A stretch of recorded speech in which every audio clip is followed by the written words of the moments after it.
Last night's episode of The Late Show with Stephen Colbert quickly veered from witty banter to national controversy, and it all unraveled in front of a stunned studio audience during an interview with Texas Congresswoman Jasmine Crockett. What was meant to be a standard political sit-down to discuss recent legislative efforts and party tensions instead became a full-blown verbal firefight. Crockett, known for her sharp tongue and unapologetically direct commentary, has been under national scrutiny following her viral remarks about Texas Governor Greg Abbott. Her comment, referring to Abbott as Governor Hot Wheels, sparked an uproar across media platforms, with critics accusing her of cruelty and ableism. Her supporters claimed it was political satire aimed at policy, not disability, but the nuance was lost in the storm. Still, few expected Colbert, known more for his tongue-in-cheek style than cutthroat confrontations, to throw gasoline on the fire within the first 5 minutes of her segment. Things started out cordial enough. Colbert opened with a joke about Texas politics being as dramatic as Broadway but with worse hats, earning polite laughter from both the crowd and Crockett. But the tone shifted drastically when Colbert segued into the controversy. "So, Congresswoman," Colbert said, clasping his hands with mock diplomacy, "I have to ask, when you called Governor Greg Abbott Hot Wheels, were you trying to be cruel? Or does it just come naturally?" The studio laughter wavered, caught between confusion and disbelief. Crockett tilted her head, blinking once. "Excuse me, because that wasn't just a joke," Colbert continued, leaning in with an edge that hadn't been there before. "That was a direct jab at a man in a wheelchair. I mean, that's not exactly punching up, is it? If we're being honest, it sounded low IQ, like playground-level stuff." The audience gasped. Crockett blinked again, still composed. "You calling me low IQ, Stephen?" "Well," Colbert replied with a calculated smirk, "I'm saying if you're representing Texas, and you're mocking a man's disability, America's got to wonder if you're really the voice they want out there." Suddenly the air shifted. Oxygen vanished from the room. The audience, once playful and vibrant, hushed into a collective stillness. Crockett's expression was unreadable, but something simmered behind her eyes. "Let me ask you something," she said slowly, folding her hands in her lap. "Did you read my voting record? Do you know how many disabled veterans I've helped get funding for medical care this year alone? Or how I pushed back on housing discrimination against wheelchair-bound renters?" Colbert raised an eyebrow, leaning back. "Because you don't seem interested in that," she said. "You're real eager to put me in a box, though. Maybe the one labeled angry black woman who makes bad jokes." "That it?" Colbert interrupted. "I think what I'm interested in is decency. And I think you lost that when you decided to call a paraplegic man Hot Wheels on Twitter." "It was X," she corrected. "We're calling it X now, right?" Elon said, "So." A smattering of laughter broke through the tension. But Crockett didn't smile. Her voice dropped in tone, harder now. "You know what's indecent, Stephen? Watching a man strip reproductive rights away from millions of women, dismantle public education, make it legal to run over protesters with your car, and then getting more offended by a damn nickname than by policies that hurt real people every day. You want to talk about cruelty? Let's talk about cruelty. But if you're only here to grill me on a comment instead of the reasons I made it, you're playing a part, not asking questions." Colbert shifted in his seat. "I'm just saying, a leader should know better. And I'm saying a host should too." It was the first time in years someone had gone toe-to-toe with Colbert in his own house and not blinked. The studio audience didn't know whether to applaud or stay silent. You could feel the division, physically, half the crowd leaning back in discomfort, half leaning forward in captivation. Colbert, clearly realizing he'd lit a match in a dry forest, tried to redirect. "Well, I guess that's the problem these days," he said lightly. "Everybody thinks being cruel is just politics now." Crockett's response came sharp, slicing through the room like a scalpel. "No, The problem is people who've never had to live through cruelty lecturing the rest of us on what it looks like, the crowd murmured. Audible oohs. One person clapped, then stopped. Colbert chuckled, a little too tightly. I think I hit a nerve. No, Stephen, she said. You hit a scar. The silence that followed was no longer awkward. It was reverent. Crockett sat still, her gaze steady, as Colbert fumbled to recover. The energy in the room was shifting, and fast, and just when it felt like the moment might cool, like they might transition back into talking policy or at least end the segment early. Colbert made a mistake.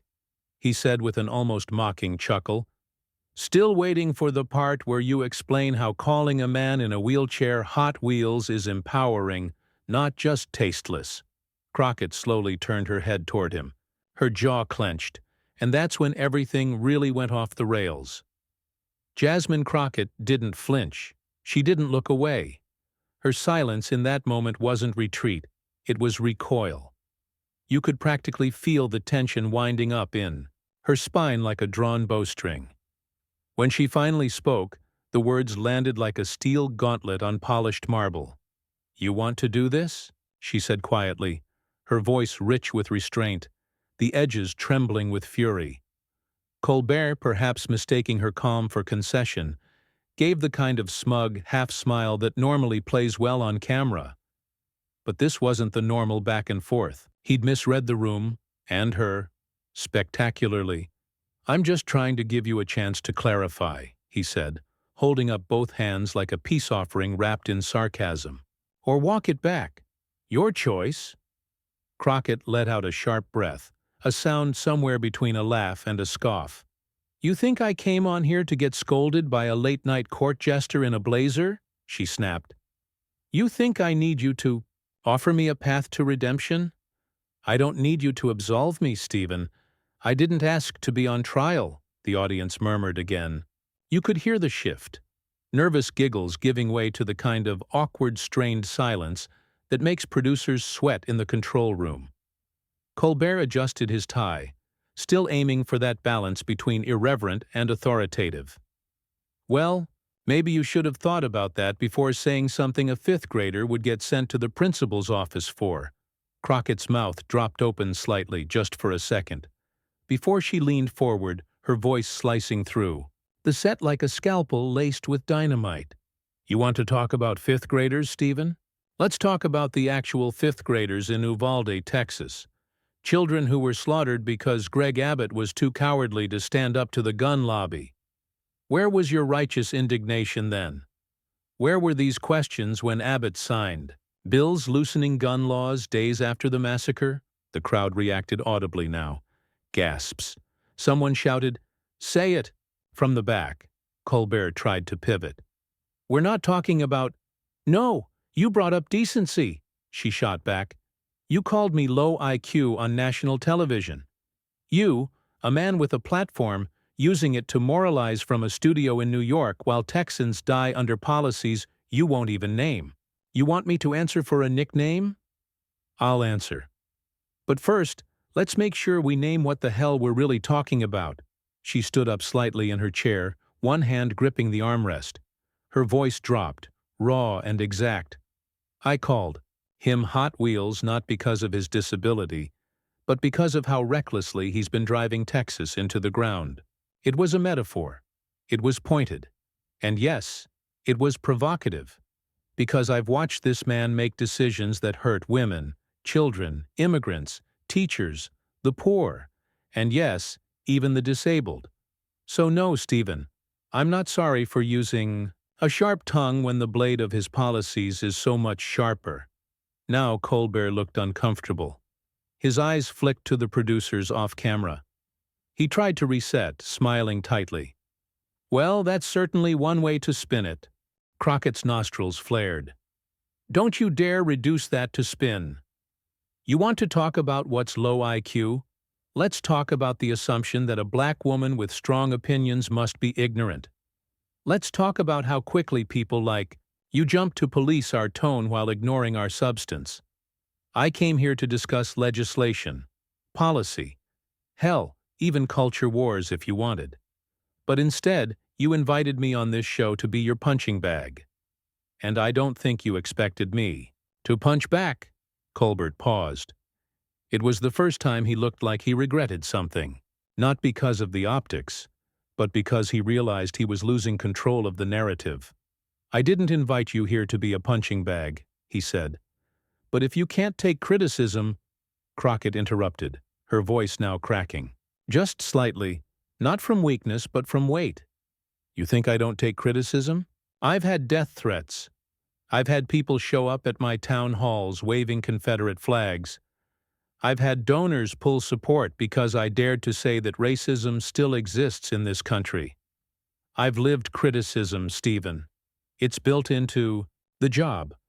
But what I will not do, what I refuse to do, is sit here while you weaponize morality as a way to silence conviction." There was silence again, but this time it was different. Crockett blinked hard, her hands curling into fists on her lap.